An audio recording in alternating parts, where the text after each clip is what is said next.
Inácio estremeceu ouvindo os gritos do solicitador. Recebeu um prato e que este lhe apresentava e tratou de comer. Debaixo de uma trovoada de nomes, malandro, cabeça de vento, estúpido, maluco. Onde anda que nunca ouve o que lhe digo?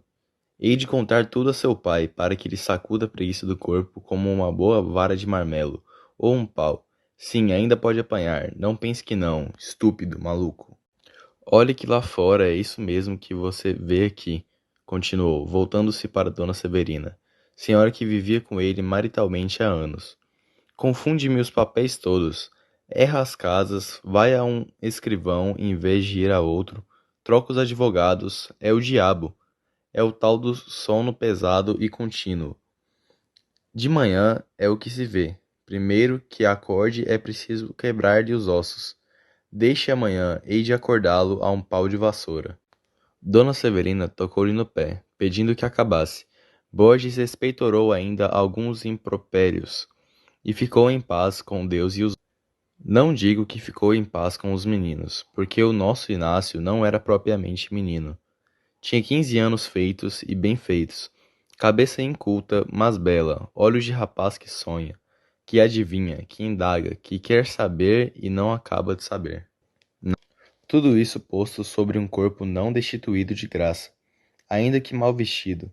O pai é barbeiro na cidade nova, e pô-lo de agente, escrevente ou que quer que queira, do solicitador Borges, com esperança de vê-lo no fórum, porque lhe parecia que os procuradores de causas ganhavam muito. Passava-se isto na Rua da Lapa em 1870. Durante alguns minutos não se ouviu mais que o tinir dos talheres e o ruído da mastigação. Borges abarrotava-se de alface e vaca. Interrompia-se para virgular a oração com um golpe de vinho e continuava. Inácio ia comendo devagarinho, não ousando levantar os olhos do prato, nem para colocá-los onde eles estavam no momento em que o terrível Borges o descompôs. Verdade é que seria agora muito arriscado. Nunca ele pôs os olhos nos braços de Dona Severina, que também a culpa era de Dona Severina, em trazê-los assim nus, constantemente. Usava mangas curtas em todos os vestidos de casa, meio palmo abaixo do ombro. Dali em diante ficavam-lhe os braços à mostra. Na verdade, eram belos e cheios, em harmonia com a dona, que era antes grossa e fina, e não perdiam a cor nem a maciez por viverem ao ar. Mas é justo explicar que ela os não trazia assim por faceira, senão porque já gastara todos os vestidos de mangas compridas. De pé era muito vistosa. Andando tinha meneios engraçados. Ele, entretanto, quase só a via à mesa, onde além dos braços mal poderia mirar-lhe no rosto. Não se pode dizer que era bonita, mas também não era feia. Nenhum adorno. O próprio penteado consta de muito pouco. Alisou os cabelos, apanhou-os, atuou-os e fixou-os no alto da cabeça, com o pente de tartaruga que a mãe lhe deixou. Ao pescoço, um lenço escuro, nas orelhas, nada. Tudo com 27 anos floridos e sólidos. Acabaram de jantar. Borges, vindo do café, tirou 4 charutos da algibeira. Comparou-os e apertou-os entre os dedos. Escolheu um e guardou os restantes. Aceso o charuto, fincou os cotovelos na mesa e falou a Dona Severina de 30.000 coisas que não interessavam nada ao nosso Inácio. Mas enquanto falava, não o descompunha e ele podia devanear à larga. Inácio demorou o café o mais que pôde, entre um e outro gole. Alisava a toalha, arrancava dos dedos pedacinhos de pele imaginários ou passava os olhos pelos quadros da sala de jantar, que eram 2, um São Pedro e um São João. Registros trazidos de festas e caixilhados em casa. Vá que disfarçasse com São João, cuja cabeça moça alegra as imaginações católicas. Mas com o austero São Pedro era demais. A única defesa do moço Inácio é que ele não via nenhum nem outro. Passava os olhos por ali como por nada. Via só os braços de Dona Severina, ou porque sorrateiramente olhasse para eles, ou porque andasse com eles impressos na memória. Homem, você não acaba mais? Bradou de repente o solicitador. Não havia remédio. Inácio bebeu a última gota, já fria, e retirou-se como de costume para o seu quarto, nos fundos da casa. Entrando, fez um gesto de zanga e desespero, e foi depois encostar-se a uma das duas janelas que davam para. 5 minutos depois, a vista das águas próximas e das montanhas ao longe restituía-lhe o sentimento confuso, vago, inquieto que lhe doía e fazia bem. Alguma coisa que deve sentir a planta, quando a botou a primeira flor. Tinha vontade de ir embora e de ficar. Havia 5 semanas que ali morava, e a vida era sempre a mesma. Sair de manhã com o Borges, andar por audiências e cartórios, correndo, levando papéis ao selo, ao distribuidor, aos escrivães, aos oficiais de justiça. Voltava à tarde, jantava e recolhia-se ao quarto, até a hora da ceia. Ceava e ia dormir. Borges não lhe dava intimidade na família, que se compunha apenas de Dona Severina. Nem Inácio a via mais que 3 vezes por dia, durante as refeições. 5 semanas de solidão, de trabalho sem gosto, longe da mãe e das irmãs. 5 semanas de silêncio, porque ele só falava uma ou outra vez na rua. Em casa, nada. Deixe estar, pensou ele. Um dia fujo daqui e não volto mais. Não foi. Sentiu-se agarrado e acorrentado pelos braços de Dona Severina. Nunca vira outros tão bonitos e tão frescos. A educação que tivera não lhe permitira encará-los logo abertamente.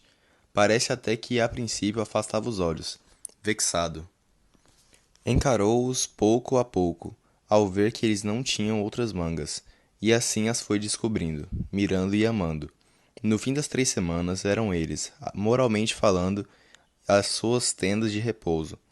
Aguentava toda a trabalheira de fora, toda a melancolia da solidão e do silêncio, toda a grosseria do patrão, pela única paga de ver 3 vezes por dia o famoso par de braços.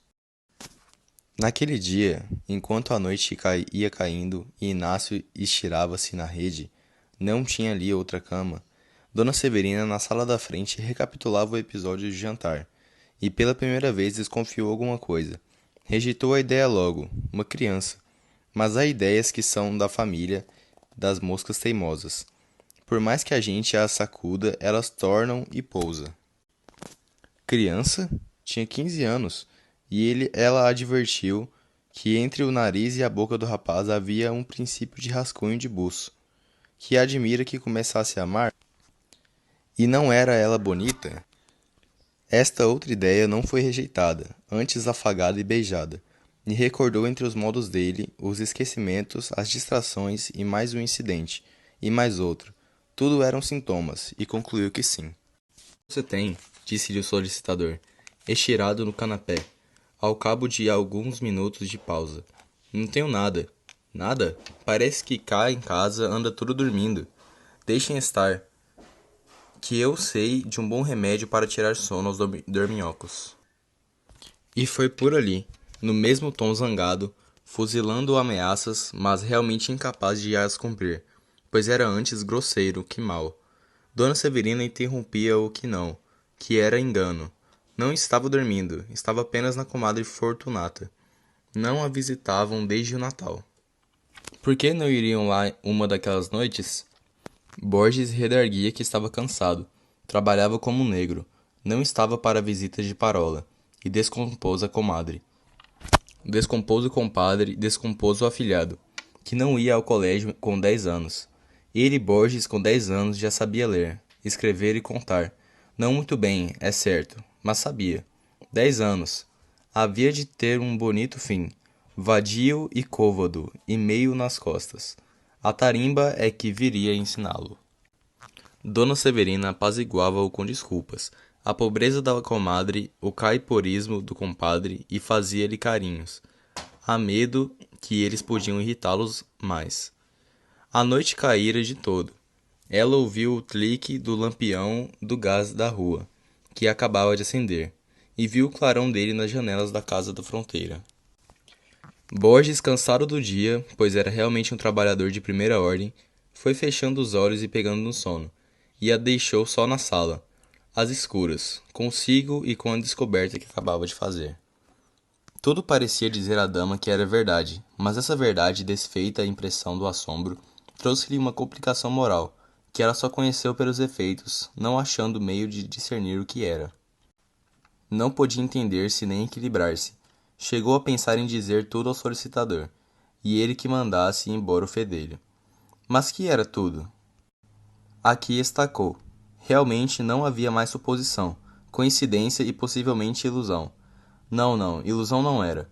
E logo recolhia os indícios vagos, as atitudes do mocinho, o encanhamento, as distrações, para rejeitar a ideia de estar enganada.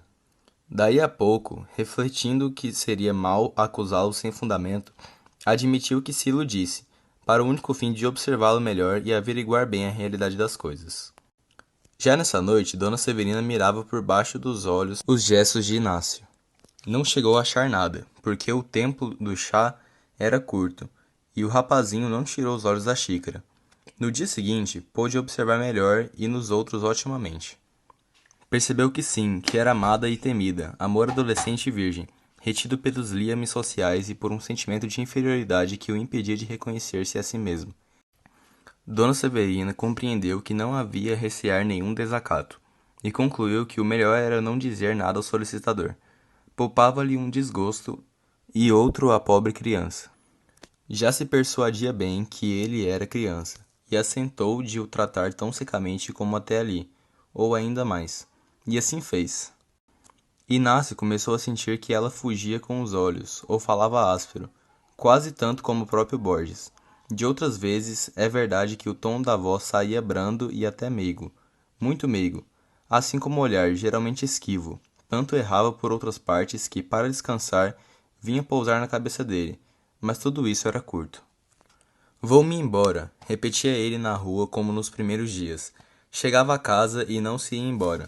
Os braços de Dona Severina fechavam-lhe um parênteses no meio do longo e fastidioso período da vida que levava. E essa oração intercalada trazia uma ideia original e profunda, inventada pelo céu unicamente para ele. Deixava-se estar e ia andando. Afinal, porém, teve de sair, e para nunca mais, eis que como e porquê. Dona Severina tratava-o desde alguns dias com benignidade. A rudeza da voz parecia acabada, e havia mais do que brandura, havia desvelo e carinho. Um dia recomendava-lhe que não apanhasse ar, outro que não bebesse água fria depois do café quente, conselhos, lembranças, cuidados de amiga e mãe, que lhe lançaram na alma uma ainda maior inquietação e confusão. Inácio chegou ao extremo de confiança de rir um dia à mesa, coisa que jamais fizera. E o solicitador não o tratou mal dessa vez, porque era ele que contava um caso engraçado, e ninguém pune a outro pelo aplauso que recebe. Foi então que Dona Severina viu que a boca do mocinho, graciosa estando calada, não era o menos quando ria. A agitação de Inácio ia crescendo, sem que ele pudesse acalmar-se nem entender-se. Não estava bem em parte nenhuma. Acordava de noite pensando em Dona Severina. Na rua trocava de esquina, errava as portas, muito mais que dantes. E não via a mulher, ao longe ou ao perto, que lhe não trouxesse à memória. Ao entrar no corredor da casa, voltando do trabalho, sentia sempre algum alvoroço, às vezes grande, quando dava com ela no topo da escada, olhando através das grades de pau da cancela, como tendo acudido a ver quem era. Um domingo, nunca ele esqueceu esse domingo. Estava só no quarto, a janela virado para o mar, que lhe falava a mesma linguagem obscura e nova de Dona Severina. Divertia-se em olhar para as gaivotas, que faziam grandes giros no ar, ou pairavam em cima d'água, ou avoaçavam somente. O dia estava lindíssimo. Não era só um domingo cristão, era um imenso domingo universal. Inácio passava-os todos ali no quarto, ou à janela, ou relendo um dos 3 folhetos que trouxera consigo, contos de outros tempos, comprados a tostão debaixo do passadiço do Largo do Paço. Eram 2 horas da tarde, estava cansado, dormira mal à noite, depois de haver andado muito na véspera. Estirou-se na rede, pegou um dos folhetos, A Princesa Magalona, e começou a ler. Nunca pôde entender por que é que todas as heroínas dessas velhas histórias tinham a mesma cara e talhe de Dona Severina, mas a verdade é que os tinham. Ao cabo de meia hora, deixou cair o folheto e pôs os olhos na parede, donde, 5 minutos depois, viu sair a dama dos seus cuidados. O natural era que se espantasse, mas não se espantou. Embora com as pálpebras cerradas, viu-se-a desprender de todo, parar, sorrir e andar para a rede. Era ela mesma, eram os seus mesmos braços. É certo, porém, que Dona Severina tanto não podia sair da rede, dado que houvesse ali porta ou rasgão, que estava justamente na sala da frente, ouvindo os passos do solicitador que descia as escadas. Ouviu-o descer, foi à janela vê-lo sair e só se recolheu quando ele se perdeu ao longe, no caminho da rua dos Mangueiras. Então, entrou e foi sentar-se no canapé. Parecia fora do natural, inquieta, quase maluca. Levantando-se, foi pegar na jarra que estava em cima do aparador e deixou-a no mesmo lugar. Depois caminhou até a porta, deteve-se e voltou. Ao que parece, sem plano. Sentou-se outra vez, 5 ou 10 minutos. De repente, lembrou-se que Inácio comera pouco ao almoço e tinha o ar abatido, e advertiu que podia estar doente. Podia ser que estivesse muito mal. Saiu da sala, atravessou rasgadamente o corredor e foi até o quarto do mocinho, cuja porta achou escancarada. Dona Severina parou, espiou, deu com ele na rede, dormindo, com o braço para fora e o folheto caído no chão. A cabeça inclinava-se um pouco do lado da porta, deixando ver os olhos fechados, os cabelos revoltos e um grande ar de risco e de beatude. Dona Severina sentiu bater-lhe o coração com veemência e então recuou. Sonhara de noite com ele. Pode ser que ele estivesse sonhando com ela. Desde madrugada, com a figura do mocinho andava-lhe diante dos olhos, com uma tentação diabólica. Recuou ainda, depois voltou, olhou 2, 3, 5 minutos ou mais. Parece que o sono dava à adolescência de Inácio uma expressão mais acentuada, quase feminina, quase pueril. Uma criança, disse ela a si mesma, naquela língua sem palavras que todos trazemos conosco. E esta ideia bateu-lhe o alvoroço de sangue e dissipou-lhe uma parte a turvação dos sentidos. Uma criança! E mirou-o lentamente. Fartou-se de vê-lo, com a cabeça inclinada, o braço caído, mas, ao mesmo tempo que o achava criança, achava-o bonito, muito mais bonito que acordado, e uma dessas ideias corrigia ou corrompia a outra. E então, de repente, recuou assustada. Ouvira um ruído ao pé. Foi ver e era um gato que deitara uma tigela ao chão. Voltando devagarinho a espiá-lo, viu que dormia profundamente. Tinha o sono profundo e duro, a criança. O rumor que a abalara tanto não fez-o sequer mudar de posição, e ela continuou a vê-lo dormir e talvez sonhar. Que não possamos ver os sonhos uns dos outros. Dona Severina ter-se-ia visto a si mesma na imaginação do rapaz. Ter-se-ia visto a si mesma na rede, diante da rede risonha e parada. Depois de inclinar-se, pegar-lhe nas mãos, levá-las ao peito, cruzando-lhe os braços, os famosos braços. Inácio, namorado deles, ainda assim ouvia as palavras dela, que eram lindas, cálidas, principalmente novas. Ou pelo menos pertenciam a algum idioma que ele não conhecia, posto que o entendesse. 2, 3 e 4 vezes a figura esvaía-se para tornar logo, vindo do mar, ou de outra parte, entre gaivotas, ou atravessando o corredor com toda a graça robusta de que era capaz, e tornando, inclinava-se, pegava-lhe outra vez das mãos e cruzava o peito os braços, até que, inclinando-se ainda mais, muito mais, abrochou os lábios e deixou-lhe um beijo na boca. Aqui, o sonho coincidiu com a realidade, e as mesmas bocas uniram-se na imaginação e fora dela. A diferença é que a visão não recuou, e a pessoa real tão depressa cumprira o gesto como fugiu até a porta, vexada e medrosa. Dali passou à sala da frente, aturdida do que fizera, sem olhar fixamente para nada, afiava o ouvido e ia até o fim do corredor a ver se escutava algum rumor que lhe dissesse que ele acordava. E só depois de muito tempo o medo foi passando. Na verdade, a criança tinha um sono duro. Nada lhe abria os olhos, nem os fracassos contíguos, nem os beijos de verdade.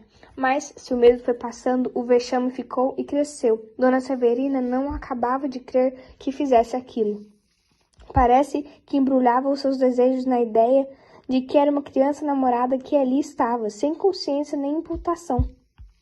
Dona Severina estava confusa, irritada, aborrecida, mal consigo e mal com ele. O medo de que ele podia estar fingindo que dormia apontou-lhe na alma e deu-lhe um calafrio. A verdade é que dormiu e ainda muito, e só acordou para jantar. Sentou-se à mesa lépido, conquanto achasse Dona Severina calada e severa, o solicitador tão ríspido como nos outros dias, nem a rispidez de um, nem a severidade de outro, podiam dissipar-lhe a visão graciosa que ainda trazia consigo ao amortecer-lhe a sensação do beijo. Não reparou que Dona Severina tinha um chale que lhe cobria os braços, reparou depois na segunda-feira e na terça-feira também, e até sábado, que foi um dia que Borges mandou dizer ao pai que não podia ficar com ele, e não o fez zangado, porque o tratou relativamente bem e ainda não lhe disse a saída. Quando precisar de mim para alguma coisa, procure-me. Sim, senhor. Sobre a senhora Dona Severina, está lá para o quarto, com muita dor de cabeça. Vem amanhã ou depois para se despedir dela.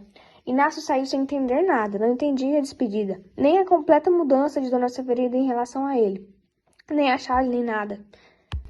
Estava tão bem, falava-lhe com tanta amizade, como é que de repente tanto pensou que acabou supondo de sua parte algum olhar indiscreto, alguma distração que a ofendera, não era outra coisa. E daqui a cara fechada e o chale que cobria os braços tão bonitos, não importava, levava consigo o sabor do sonho. E através dos anos, por meio de outros amores mais efetivos e longos, nenhuma sensação achou nunca igual a daquele domingo, na Rua da Lapa, quando ele tinha 15 anos. Ele mesmo exclama às vezes sem saber que se engana. E foi um sonho, um simples sonho.